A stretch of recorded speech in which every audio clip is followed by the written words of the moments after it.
Mid day meal দিয়ে পড়াশোনার ক্ষতি হচ্ছে, এ ব্যাপারে তোমার মতামত কি? এই প্রশ্নটা কিন্তু মাঝে মাঝে জিজ্ঞেস করে। আচ্ছা, আমরা উত্তরটা কিভাবে সাজিয়ে নেবো দেখো। স্যার, মিড ডে মিল দিয়ে পড়াশোনার ক্ষতি হচ্ছে এই চিন্তা ভাবনার সঙ্গে আমি একমত নই। ক্লিয়ারলি বলা এটা যে এই ব্যাপারটার সঙ্গে একমত নই, কারণ পড়াশোনার ক্ষতি হচ্ছে বলে মনে করি না। আচ্ছা, মিড ডে মিল দেশের সমস্ত স্কুলে 1 থেকে 8 পর্যন্ত ছাত্রছাত্রীদের দেওয়া হয়ে থাকে। এই ছাত্রছাত্রীদের বেশিরভাগ অংশই অনেক নিম্নবিত্ত পরিবার থেকে আসা, এটা একদম ঠিকই।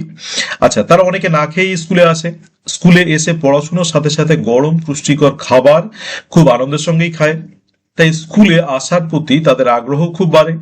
তাছাড়া পড়াশোনার ফাঁকে বিরতির সময়ে মিড ডে মিল পরিবেশন করা হয়, তাই এতে পড়াশোনার ক্ষতি হচ্ছে এই ধারণাটা একদমই ঠিক নয়। তাহলে আমাদের আমরা দেখতেই পাচ্ছি যে মিড ডে মিলের যে যারা আসে, স্কুলগুলোতে যারা আসে বেশিরভাগ নিম্নবিত্ত পরিবার থেকে আসে। যদিও সেই বৈষম্যটা রাখা হয় না, সব শ্রেণীর আমাদের ছাত্রছাত্রীরাই আমরা পাই। আচ্ছা, তারপরে স্কুলে এসে খুব ভালো পুষ্টিকর খাবার যদি পায় সেটা তারা আনন্দের সঙ্গে খায়।